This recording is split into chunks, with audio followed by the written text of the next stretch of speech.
ಅನುದಿನದ ಆಹಾರ, ಜೂನ್ 16, ಮಂಗಳವಾರ. ಆದರೆ ನಮ್ಮ ಕರ್ತನು.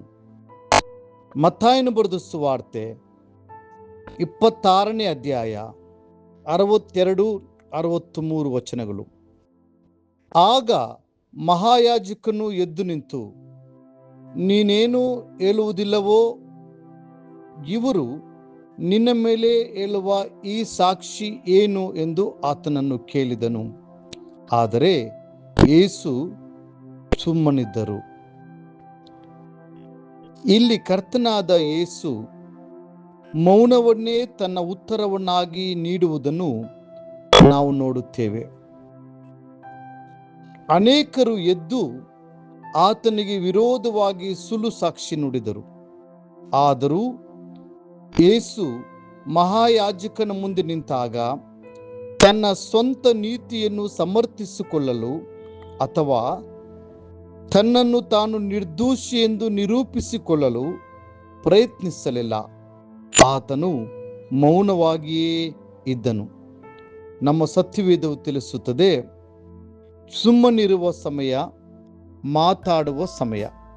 ಪ್ರಸಂಗಿ 3ನೇ ಅಧ್ಯಾಯ 7ನೇ ವಚನ. ಯೇಸು ಅರಣ್ಯದಲ್ಲಿ ದೇವರ ವಾಕ್ಯವನ್ನು ಸಾರಿದನು. ಆತನು ಸಭಾಮಂದಿರಗಳಲ್ಲಿ ಉಪದೇಶವನ್ನು ಮಾಡಿದನು. ಆತನು ಬೆಟ್ಟದ ಮೇಲೆ ನಿಂತಾಗ ಜನರ ಗುಂಪುಗಳು ಆತನ ಮುಂದೆ ನೆರೆದವು. ಆಗ ಆತನು ತನ್ನ ಬಾಯಿಯನ್ನು ತೆರೆದು ಅವರಿಗೆ ಬೋಧಿಸಿದನು.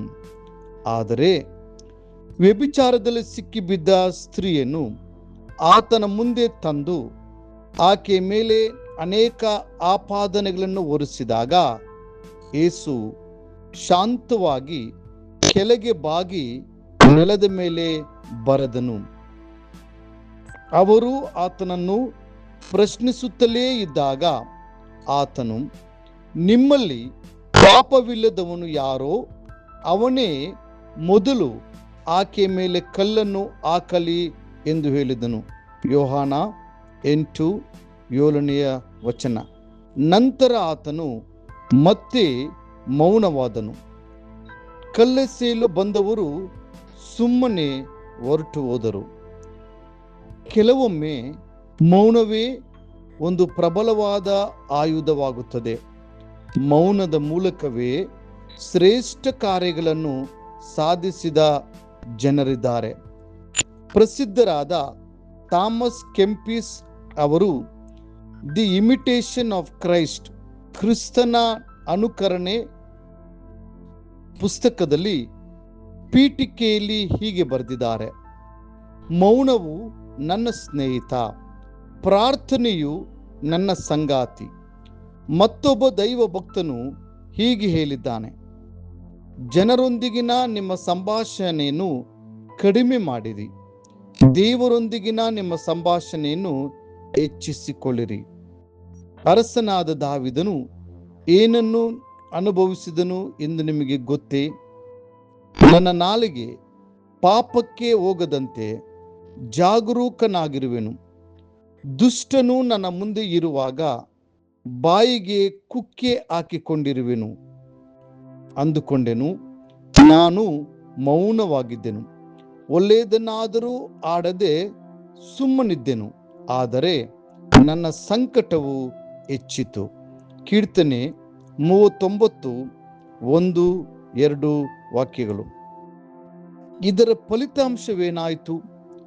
ಮುಂದಿನ ವಚನ ಹೀಗೆ ಹೇಳುತ್ತದೆ: ನನ್ನ ಹೃದಯದಲ್ಲಿ ಸಂತಾಪ ಉಕ್ಕಿತು, ನಾನು ಯೋಚಿಸುತ್ತಿರುವಲ್ಲಿ ಬೆಂಕಿಯುರಿಯಿತು.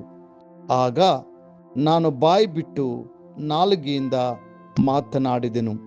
ಕೀರ್ತನೆ 39:3ನೇ ವಚನ. ನಾವು ಮೌನವಾಗಿದ್ದಾಗ ಕರ್ತನು ನಮಗಾಗಿ ಮಾತನಾಡುತ್ತಾನೆ. ಆತನು ನಮಗಾಗಿ ವಾದಿಸುತ್ತಾನೆ ಮತ್ತು ನಮಗಾಗಿ ಯುದ್ಧವನ್ನು ಸಹ ಮಾಡುತ್ತಾನೆ. ಕರ್ತನು ಹೀಗೆ ಹೇಳುತ್ತಾನೆ: ಚಿಯೋನಿನ ಧರ್ಮವು ಪ್ರಕಾಶಗೊಳ್ಳುವ ತನಕ ಯೆರೂಸಲೇಮಿನ ರಕ್ಷಣೆಯು ದೀವಿಟಿಕೆಯಂತೆ ಪ್ರಜ್ವಲಿಸುವವರೆಗೂ ನಾನು ಮೌನವಾಗಿರದೆ ಚಿಯೋನಿನ ಹಿತವನ್ನು ಲಕ್ಷಿಸುತ್ತಿರುವೆನು. ಸುಮ್ಮನಿರದೆ ಯೆರೂಸಲೇಮಿನ ಕ್ಷೇಮವನ್ನು ನಾನು ಚಿಂತಿಸುತ್ತಿರುವೆನು. ಯೆಶಾಯ 62:1. ಪ್ರಿಯ ದೇವರ ಮಕ್ಕಳೇ, ನಿಮಗಾಗಿ ನೀವೇ ಮಾತನಾಡಿಕೊಂಡರೆ ಕರ್ತನು ಮೌನವಾಗಿರಬಹುದು. ಆದರೆ ನೀವು ಆತನ ಮುಂದೆ ಮೌನವಾಗಿದ್ದರೆ ಕರ್ತನೇ ನಿಮಗಾಗಿ ಹೋರಾಡುತ್ತಾನೆ. ನಿಮ್ಮ ಯುದ್ಧಗಳನ್ನು ಹೋರಾಡಲು ಆತನಿಗೆ ಅವಕಾಶ ನೀಡುತ್ತೀರಾ? ಕರ್ತನು ನಿಮ್ಮ ಎಲ್ಲ ವಿಷಯಗಳ ಜವಾಬ್ದಾರಿಯನ್ನು ಹೊತ್ತುಕೊಂಡಿದ್ದಾನೆ. ಆತ ನಿಮಗಾಗಿ ಎಲ್ಲವನ್ನ ನೆರವೇರಿಸಿಕೊಡುತ್ತಾನೆ. ಮುಂದಿನ ಅಧ್ಯಯನಕ್ಕಾಗಿ ದೇವರ ವಾಕ್ಯ. ಯೆಹೋವನು ತನ್ನ ಮಂದಿರದಲ್ಲಿದ್ದಾನೆ, ಭೂಲೋಕವೆಲ್ಲ ಆತನ ಮುಂದೆ ಮೌನವಾಗಿರಲಿ.